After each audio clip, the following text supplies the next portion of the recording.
Selamat malam saudara pendengar. Di seluruh kepulauan Nusantara, bahkan dimanapun saudara berada, inilah channel Pandu Amerta, Studio Jawa Timur, kembali bertayang. Melalui cerita-cerita horor dan misteri, malam ini, Pandu Amerta akan membawakan sebuah cerita misteri yang berjudul Pengkhianatan Jin Leluhur. Saya ucapkan terima kasih kepada Bang Rian yang sudah mengizinkan saya untuk membawakan cerita ini. Gimana kelanjutan cerita ini? Langsung saja kita memasuki ceritanya. Selamat mengikuti siaran kami. Selamat mendengarkan. Andaikan yang kulihat itu memang maling, pasti dia masih ada di sekitaran rumah. Ruang tengah semuanya masih terlihat rapi, tidak ada tanda-tanda adanya orang masuk. Saat akan menaiki tangga menuju lantai 2, samar-samar aku melihat ada sosok berjalan menuju ke arah tengah lantai 2. Melihat dari perawakannya, aku seperti mengenal sosok itu. Apakah itu Nenek Laksmi? Tanyaku dalam batinku. Dan untuk memastikan, aku segera menyusul ke arah sosok itu berjalan. Sesampainya di lantai 2, dengan kondisi ruangan masih gelap gulita, sosok itu terlihat berjalan menembus ke arah balkon melalui jendela. Dan tebakanku benar, itu sosok Nenek Laksmi, jin penjaga rumah ini. Berarti sosok yang sendari tadi aku lihat adalah dia. Tidak ada maling di rumah ini. Entah kenapa saat melihat sosoknya dan tatapan wajahnya tersenyum kepadaku, membuat hati ini cukup senang. Entah karena bisa melihatnya atau karena masih ada sosok orang tua di rumah ini. Sambil melihat Nenek Laksmi yang tersenyum kepadaku, saat itu juga di telingaku mendengar suara. Untung dan Rian sudah sampai di rumah dengan selamat. Dan aku paham, itu adalah suara dari Nenek Laksmi. Dan setelah mengucapkan kalimat itu, sosoknya langsung menghilang, dibarengi dengan lampu yang juga menyala. Kenapa sih mas? Kok malah diam saja? Bukannya dicek ada maling apa enggak? Ucap Via yang tiba-tiba muncul di sampingku. Astagfirullahaladzim, Dok. Apa-apaan sih ngagetin begitu? Teriakku karena terkejut. Apa sih, Mas? Orang aku aja dari tadi di sini menunggu kamu nyalain lampu. Malah cuma diem aja. Makanya, lampu aku hidupin. Terus tanya kamu, Mas. Terang Via menjelaskan. Dok. Mas lihat ada Nenek Laksmi. Tadi ternyata yang Mas lihat itu adalah dia.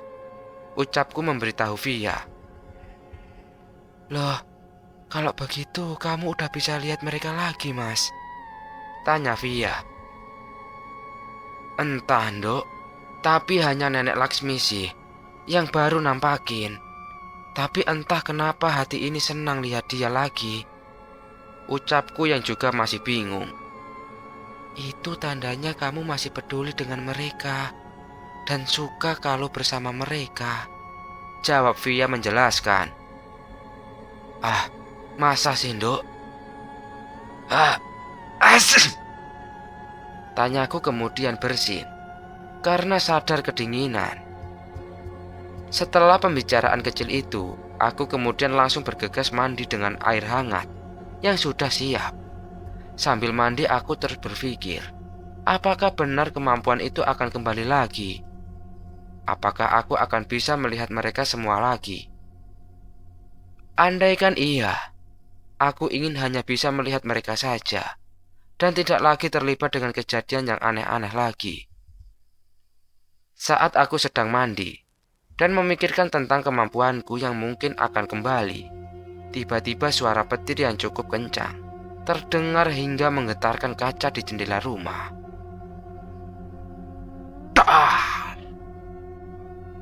Suara gemuruh itu menyambar hingga membuat listrik padam. Sial, ucapku dalam hati. Aku paling tidak suka apabila sedang dalam posisi sendirian, apalagi di kamar mandi. Tiba-tiba listrik padam. Aku langsung segera membilas tubuhku yang masih penuh dengan sabun menggunakan air. Setelah selesai berbilas, aku kemudian meraba-raba di tempat handukku, biasa tergantung. Namun saat aku meraba di tempat gantungan itu, sama sekali tidak aku temukan handukku tergantung di sana. Dan aku baru ingat kalau tadi aku masuk ke kamar mandi, handuk yang masih berada di gantungan pengaring belum aku ambil. Seketika aku memanggil Via untuk segera mengambilkan handukku itu. Dok, tolong ambilkan handuk punya Mas di gantungan sana, ucapku berteriak supaya Via mendengar.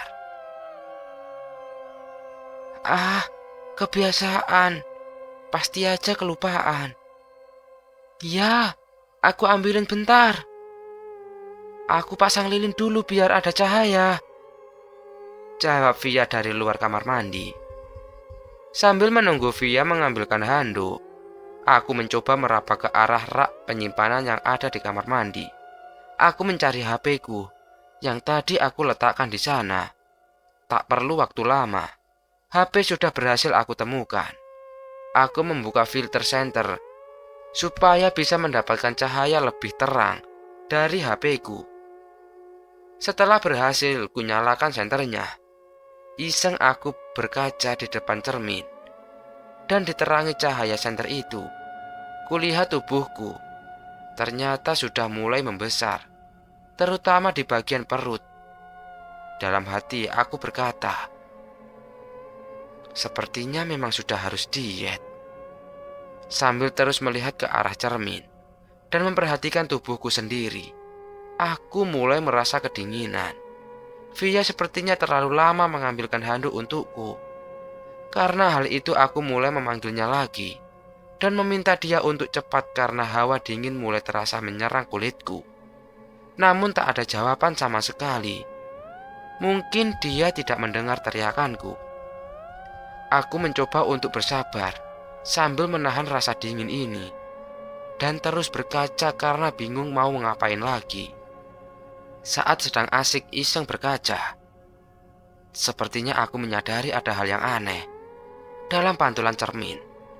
Setelah aku perhatikan, di belakang tubuhku terlihat seperti ada untaian rambut panjang menjuntai ke bawah. Dan aku yakin itu bukanlah rambutku. Aku tidak memiliki rambut sepanjang itu. Aku coba menggeser tubuhku tanpa menoleh ke belakang dan hanya fokus melihat dari pantulan cermin. Perlahan aku menggeser tubuhku sedikit demi sedikit, dan pantulan pada cermin itu pula perlahan menunjukkan bentuk tubuh seseorang. Padahal jelas, kelas aku sendirian di dalam kamar mandi. Lekuk tubuh yang terpantul dari cermin mulai semakin jelas, walau masih sebagian tubuh yang terlihat. Itu adalah bentuk tubuh seorang wanita dan terlihat sama sekali tidak memakai pakaian. Bulu kuduku mulai merinding, menandakan diriku mulai merasakan takut. Namun rasa penasaran masih membuatku untuk tetap menggeser tubuhku supaya sosok di belakangku semakin terlihat jelas. Saat tubuh seseorang yang berada di pantulan cermin menunjukkan setengah bagian. Di saat itu juga, aku benar-benar merasakan takut yang bukan main. Terlihat sosok di pantulan itu menunjukkan tubuh seorang wanita dengan bagian perut terbelah hingga bagian kemaluannya. Usus yang berada dalam tubuh perutnya terurai keluar. Darah mengalir dari sela-sela usus yang keluar itu. Tangan dengan kuku panjang bergerak seolah ingin memegang pundakku. Tanpa pikir panjang aku langsung keluar dari kamar mandi. Tidak kuperdulikan kalau aku belum mengeringkan badanku. Dan aku tidak peduli keluar dalam keadaan telanjang sekalipun. Saat sudah berhasil keluar dari kamar mandi, aku kembali dikejutkan dengan Via yang tiba-tiba sudah berada di depan kamar mandi, yang hanya berjarak 2 meteran. Ih, Mas, kok keluar telanjang begitu? Ih, mau pamer apa gimana? Mana masih kecil begitu? Ucap Via sambil tertawa. Ah, kamu ini. Mana? Sini handuknya. Ditunggu dari tadi lama banget. Sambil sedikit sewot, aku mengambil handuk yang dibawa oleh Via. Setelah aku mengambil handuk dari Via, segera langsung menuju ke kamarku untuk berganti pakaian, sambil terus melihat ke arah kamar mandi, berharap sosok itu tidak mengikutiku. Dan sesampainya di kamar, langsung kubuka lemari untuk mencari pakaian ganti. Aku memilih pakaian ditemani dengan senter HP-ku yang masih menyala untuk mempermudah mencari pakaian ganti. Saat mencari pakaian, sosok bayangan wanita di kamar mandi masih sangat tergambar jelas di dalam pikiranku ini. Aku semakin yakin kemampuan itu perlahan benar-benar mulai kembali. Bagaimana tidak, sudah beberapa kali dalam satu hari ini mulai melihat sosok-sosok yang tidak jelas. Saat aku akan memakai pakaian ganti, tiba-tiba Via dari luar kamar mandi memanggilku. Mas, di mana sih? Dicariin di kamar mandi kok nggak ada? Ucap Via berteriak mencariku. Apa sih, Nduk? Ini Mas di kamar loh. Lagi ganti baju. Jawabku dari dalam kamar. Ah, gimana sih? Katanya tadi disuruh ambilin handuk. Ini handuknya. Udah ku ambilin malah udah di kamar. Ucap Via mendekat. Saat Via berkata demikian, aku malah menjadi bingung. Bukannya tadi dia sudah memberikan handuknya padaku.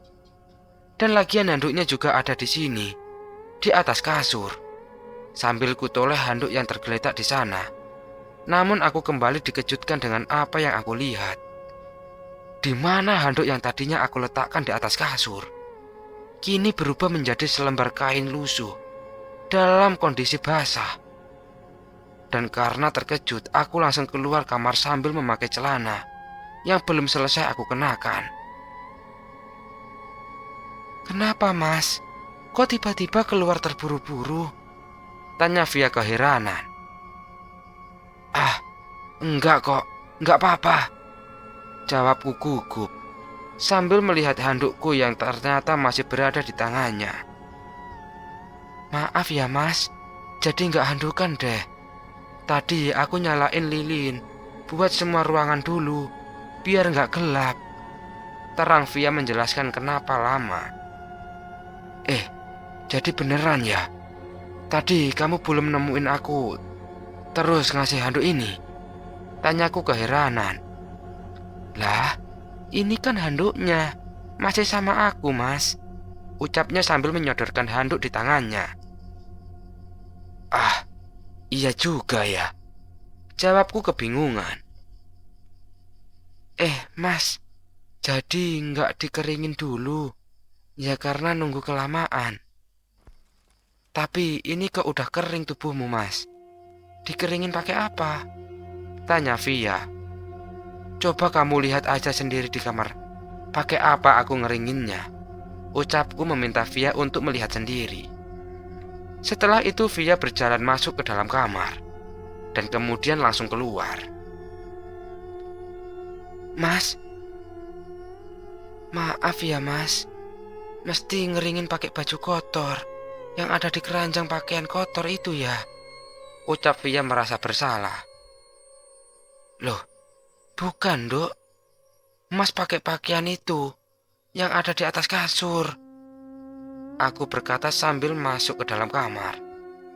Dan saat aku masuk ke dalam kamar, Kebetulan juga dibarengi dengan listrik yang tiba-tiba menyala, membuat terang seluruh penjuru rumah ini. Dan dengan begini malah kebetulan Via bisa melihat dengan jelas apa yang aku pakai untuk mengeringkan tubuhku. Namun saat aku menunjukkan kain yang berada di atas kasur, ternyata kain itu sudah tidak berada di sana. Aku kembali kebingungan dan kembali diam tanpa bisa menjelaskan pada Via. Dan aku pun tidak mau untuk menjelaskan kejadian yang tadi yang aku alami. Setelah kejadian semalam, pagi hari ini aku kebangun dengan keadaan sedikit tidak enak badan. Sekujur tubuhku merasakan pegal ditambah tenggorokan yang juga terasa gatal. Aku mencoba bangkit dari tempat tidurku dengan kepala yang terasa begitu pusing. Baru saja aku meletakkan kaki di lantai dan masih dalam keadaan duduk di kasur. Aku melihat diriku di cermin dengan wajah yang cukup pucat. Ah, sial. Aku sepertinya demam, ucapku dalam hati. Saat menoleh ke samping, kulihat sudah tidak ada Via di sana. Sepertinya dia sudah lebih dahulu bangun. Dengan keadaan lemas, aku berjalan gontai menuju keluar kamar untuk menuju ke kamar mandi, mengambil air wudhu. Saat melewati musola rumah, terlihat ada seseorang mengenakan mukena sedang sholat di sana. Tak ada yang aneh, karena pasti itu Via. Aku terus berjalan ke arah kamar mandi dan memasukinya. Tuas keran keputar hingga air mulai keluar dari dalam keran itu. Sungguh terasa dingin air yang kurasakan ini, seperti menusuk hingga menebus tulang. Karena memang harus mengambil air wudhu, maka mau tidak mau harus aku tahan rasa dingin yang menusuk ini. Setelah selesai berwudhu, langsung kurai handuk yang sudah tergantung di pinggir tembok untuk mengeringkan kulitku yang sudah tidak betah dengan rasa dinginnya. Sambil berjalan keluar dari kamar mandi, tubuhku mulai bergidik kedinginan, dan tetap kupaksa untuk menuju ke musola dan bergegas sholat. Di dalam musola itu kulihat sudah tidak ada seorang di sana. Aku pun langsung mengenakan sarung dan memulai sholat subuh. Saat aku sedang sholat, terdengar dari arah kamar mandi suara air seperti orang sedang wudhu. Dan tak berselang lama, langkah kaki terdengar mendekat ke arahku. Ah, Mas, malah udah mulai sholat, nggak nunggu aku. Suara Via terdengar sambil mengenakan mukena dan mulai mengikutiku sholat di belakangku menjadi makmum. Setelah selesai melaksanakan sholat, aku bertanya pada Via, bukankah seharusnya dia sudah selesai sholat? Karena saat aku menuju ke kamar mandi untuk mengambil air wudhu, ada seseorang sedang sholat di sana. Tapi Via mengatakan kalau dia memang belum melaksanakan sholat. Tadi dia berada di dapur untuk menanak nasi. Mendengar penjelasan dari Via, perlahan suaraku menjadi lemas, dan Via juga baru menyadari kalau mukaku terlihat sangat pucat. Loh, Mas, kamu kok pucat sekali? Sini, coba kulihat suhu tubuh kamu. Via sedikit terkejut dan langsung meletakkan tangan di atas dahiku. Nggak apa-apa kok, Nduk, jawabku lemas. Nggak apa-apa apanya. Ini tubuh kamu panas banget, Mas. Kok bisa bilang nggak apa-apa? Udah, sana balik lagi ke kasur. Aku buatin wedang jahe biar enakan, ucap Via sedikit ngomel menyuruhku untuk segera beristirahat. Aku pun segera berjalan menuju ke arah kamarku. Dalam perjalanan menuju ke kamar, ada satu sudut yang membuatku sedikit tertarik, hingga membuatku mengarahkan pandanganku ke arah itu. Sudut di mana ada sebuah akuarium berdiri di sana. di dekat jendela yang masih tertutup gorden. Tapi ada satu titik yang memang benar-benar menarik perhatianku. Sebuah bayangan terbentuk dan berjalan di balik gorden. Bayangan itu tercipta dari pantulan sinar lampu teras pastinya. Kulihat dia berjalan hingga ke tengah-tengah gorden dan berdiri di sana. Aku pun menghentikan kakiku untuk memastikan apa yang aku lihat. Setelah diperhatikan dengan seksama, dari bayangan yang berada di gorden itu mulai menunjukkan gerak-gerik. Bagian badannya seolah berputar, namun tidak dengan kakinya. Perlahan tapi pasti, bayangan itu mulai memperlihatkan ada 2 titik mata berwarna merah dengan lidah menjulur keluar. Tubuhku mulai semakin terpaku, tidak bisa bergerak. Sosok itu mulai mencoba untuk berjalan menuju ke arahku. Rasa lemas mulai menjalar ke seluruh tubuhku, hingga akhirnya aku tidak sadarkan diri. Rasa dingin di dahiku membuatku mulai tersadar. Dan perlahan membuka mataku, aku raih kain basah yang melekat di dahiku ini. Via terlihat berjalan keluar kamar meninggalkanku. Sepertinya dia baru saja meletakkan kain kompres ini di dahiku. Dan kain ini pun aku kembali letakkan di dahi, sembari mataku terus keliling. Yang ternyata aku sudah berada di atas kasur kamarku. Sedikit aneh bagiku, bukannya tadi aku masih berada di luar kamar. Dan melihat sosok yang mendekat padaku yang akhirnya membuatku tidak mengingat apa-apa lagi. Setelah itu karena pingsan. Lalu bagaimana bisa aku berada di sini? Tidak mungkin Via mengangkat tubuhku sendirian. Karena perbandingan tubuhku dan dia cukup terpaut jauh. Dan aku yakin dia tidak akan kuat. Karena kepalaku masih merasakan pusing, aku terpaksa untuk coba tertidur supaya tidak merasakannya lagi. Namun saat mataku mulai terpejam, ada suara seseorang masuk ke dalam telingaku. "Dan Rian tidak apa-apa kan?" tanya suara itu dalam telingaku. Mendengar suara itu, aku langsung mengetahui siapa sosok yang berbicara itu. "Alhamdulillah baik, Nek. Pasti tadi neneklah yang menolongku," jawabku sambil bertanya pada Nenek Lasmi, sang jin penjaga rumah ini. "Syukurlah kalau begitu. Dan Rian, saya mau mengatakan sesuatu hal penting. Namun sepertinya hari ini bukan waktunya," ucap Nenek Lasmi berkata. "Hal apakah itu, Nek? Tolong katakan sekarang, tidak masalah," ucapku bertanya dan meminta Nenek Lasmi untuk segera menjelaskan.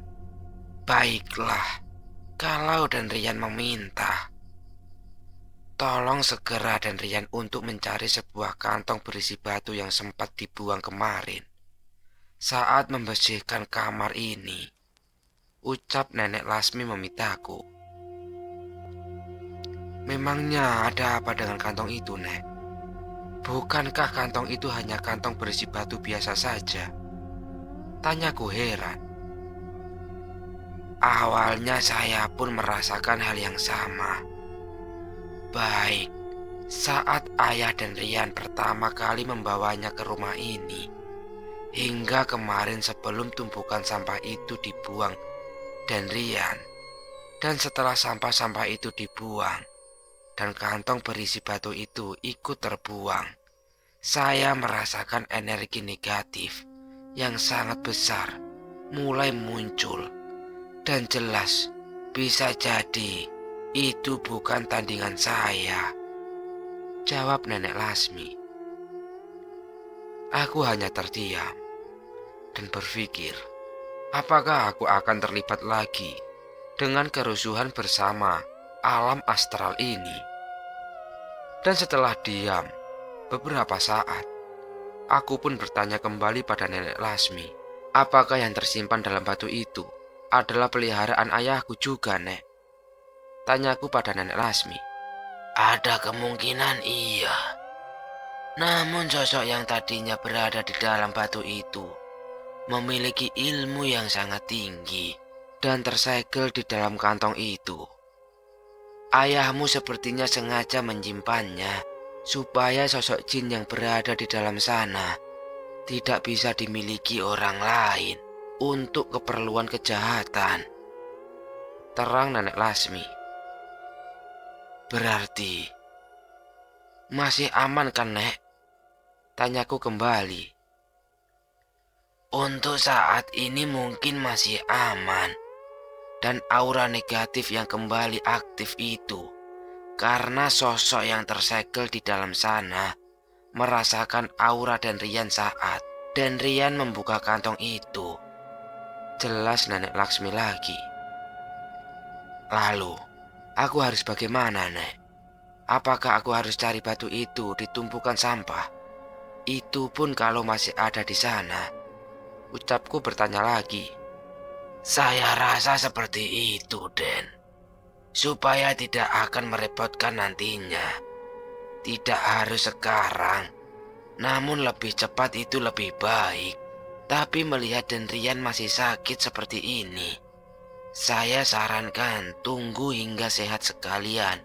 Tunggu Margono pulang untuk membantumu.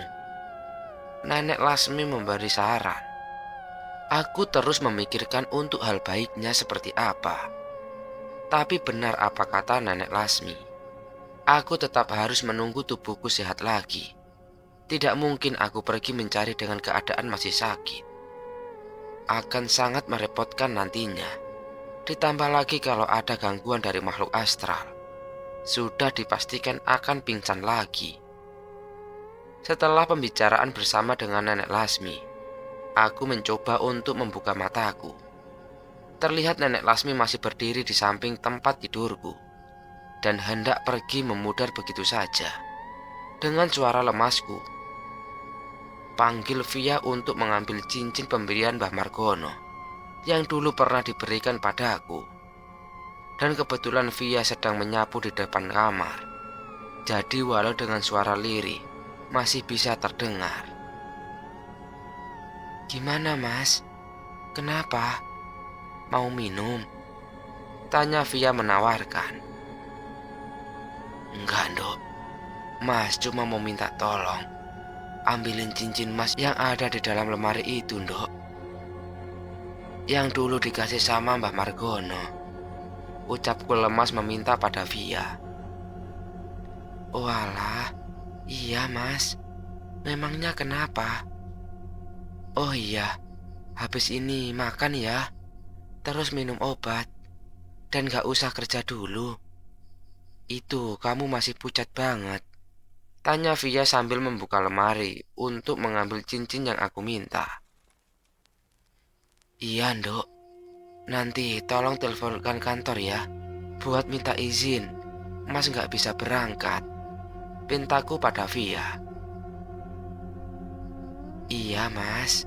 Nih cincinnya. Tumben mau dipakai. Oh iya, aku siapin dulu makanannya ya. Via memberikan cincinku dan beranjak keluar. Iya, nggak apa-apa. Jaga-jaga aja sih. Soalnya sepertinya kemampuanku aktif lagi. Terangku pada Via, dan dia tidak menjawab lagi. Setelah beberapa menit menunggu, akhirnya Via kembali dengan membawakan sarapan untukku dan obat yang harus aku minum. Setelah menyantap sarapan itu, Via seolah tidak mau membahas soal kemampuanku yang perlahan mulai aktif lagi. Sepertinya dia juga tidak mau repot memikirkan. Dan yang diperlukan hanya tinggal dijalani saja. Karena itu memang bawaanku. Jadi mungkin Via tidak merasa akan ada perubahan pada diriku. Setelah selesai makan dan minum obat, aku kembali untuk tidur. Dan beberapa jam setelah itu, aku pun terbangun dengan keadaan tubuh yang mulai sedikit enakan. Aku mencoba untuk bangkit dari tempat tidur. Rasa pusing yang tadi aku rasakan sudah menghilang. Dan kain kompres yang menempel pada kepalaku sudah mengering. Keringat di tubuh terasa membuat kulitku lengket. Setelah berhasil bangkit dari tempat tidur, aku keluar dari kamar dan melihat jam di ruang tengah sudah menunjukkan pukul 1 siang. Dan keadaan rumah sepertinya sepi. Via mungkin sedang keluar. Berarti cukup lama aku tertidur tadi. Walaupun di siang hari, namun cuaca saat ini terasa gelap karena mendung. Dan sepertinya akan kembali turun hujan yang sangat lebat. Aku mencoba untuk keluar, melihat keadaan di luar rumah. Dan benar saja, gerimis mulai turun, disertai angin yang berhembus. Menemaninya membuatku sedikit gemetar karena angin itu. Saat sedang mengamati keadaan di luar rumah, terlihat Via dari kejauhan berjalan cepat sambil menutup kepalanya dengan tas plastik yang dia bawa untuk melindungi dari gerimis. Sepertinya dia baru saja membeli sesuatu di warung milik tetangga. Loh, Mas sudah bangun? Ayo masuk, ini sepertinya mau hujan. Yuk masuk, ini aku beli mie instan. Habis ini aku buatin mie kuah ya, biar badannya angetan, ucap Via sambil melangkah masuk ke dalam rumah. Iya, bentar Nduk. Mas mau di sini dulu sambil lihat sekitar, jawabku sambil mengamati halaman rumah. Singkat cerita, malam hari pun tiba. Badanku sudah mulai sedikit enakan. Dan karena bosan dari pagi hingga sore hari, aku hanya tiduran. Malam hari ini, aku berniat untuk pindah ke ruang tengah supaya bisa menemani Via yang sedang menjahit sambil menonton TV. Kadang aku merasa tidak tega, di mana biasanya malam hari digunakan untuk istirahat. Kali ini Via harus lembur menjahit karena pesanan pakaian yang sedang dia kerjakan akan diambil besok pagi sekali untuk keperluan event. Loh, Mas, udah enakan badannya? Mukanya juga udah gak pucat tuh, tanya Via mengamatiku sambil menjahit. Iya Nduk, udah mendingan banget ini.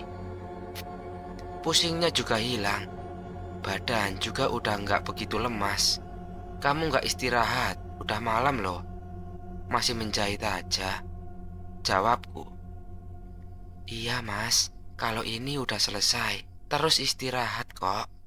Soalnya baju ini mau dipakai dan diambil besok pagi banget, jawab Via sambil terus menjahit. Ya udah, nggak apa-apa. Mas temani di sini ya, sambil ikut nonton TV, ucapku sambil menuju ke arah sofa panjang, hingga bisa untuk aku tiduran. Waktu berjalan begitu cepat malam itu. Tanpa disadari, jam sudah menunjukkan pukul 22.30. Namun Via belum selesai juga. Aku tetap berniat akan menemaninya hingga selesai. Sambil terus menjahit, Via juga terus berbincang denganku. Katanya supaya saat menjahit dia bisa terus fokus dan tidak merasa lelah. Namun saat kita sedang berbincang sambil menonton TV dan menjahit, tiba-tiba dari arah ruang tamu terdengar suara. Brak! Suara itu mengejutkan kita hingga langsung fokus melihat ke arah ruang tamu. Dan Via menghentikan aktivitas menjahitnya. Saat kita lihat ke arah sumber suara, ternyata pintu rumah yang tadinya dalam keadaan tertutup rapat dan terkunci bisa terbuka dengan sendirinya. Dan pintu itu masih bergerak karena benturan dengan dinding yang membuatku masih bergetar. Mas, itu pintu kok buka sendiri? Seperti didobrak, tanya Via penuh keheranan sambil terus mengamati. Aduh, Mas juga nggak tahu, Nduk. Coba deh, aku cek dulu ke depan. Setelah berkata demikian, aku langsung bangkit dari sofa yang aku tempati. Perlahan sambil terus waspada, aku mulai melangkah menuju ruang tamu. Setelah hampir sampai kulihat ke arah sekitar, dan ternyata di ruang tamu terlihat sepi, dan tidak ada tanda orang masuk. Aku ke arah pintu, untuk memastikan apa sih sebenarnya yang membuat pintu ini bisa terbuka dengan keras sendiri. Dan setelah dicek, ternyata pintu itu sama sekali tidak ada bekas luka seperti congkelan, tendangan, atau apalah yang bisa membuat pintu ini terbuka dengan kasar. Kalau angin itu juga jelas tidak mungkin, karena posisi pintu tertutup sangat rapat, dan bahkan posisi kunci masih dalam kondisi terkunci. Namun tidak ada rusak sama sekali. Saat sedang memperhatikan pintu itu, tiba-tiba dari arah depan muncul sosok bayangan hitam dengan titik 2 berwarna merah, menerjang ke arahku hingga aku terpental ke arah meja tamu yang terbuat dari kaca. Prang! Suara pecahan kaca terdengar saat aku menghantam meja itu. Dan seketika itu juga, sosok yang menerjangku langsung hilang begitu saja. Via yang berada di ruang tengah langsung berlari menuju ruang tamu, melihat apa yang terjadi. "Apa, Mas? Kamu kenapa kok bisa sampai nabrak meja itu?" Via terlihatku sudah tersungkur di atas pecahan kaca. "Gak tahu ini, Dok. Mungkin karena belum sehat betul, makanya bisa menabrak," ucapku menyembunyikan apa yang sebenarnya terjadi. "Aduh, kamu ini, Mas. Makanya hati-hati, kan jadi seperti ini. Tapi kamu gak luka kan, Mas?" tanya Via memastikan aku baik-baik saja. "Iya, aku gak apa-apa kok. Tenang aja, gak ada luka. Itu tadi sepertinya kamu lupa kunci pintu. Dan ada angin makanya pintunya bisa buka begitu," jawabku sambil berdiri dan memeriksa tubuhku dari luka. "Ya udah, sana kamu istirahat lagi aja. Aku bersihin dulu ini pecahan kacanya. Nanti langsung aku susul kamu ke kamar. Sepertinya aku mulai capek soalnya," ucap Via memintaku untuk segera kembali. Sebenarnya kasihan aku pada Via karena tidak berkata sejujurnya, tapi yang pasti aku tidak mau membuatnya khawatir.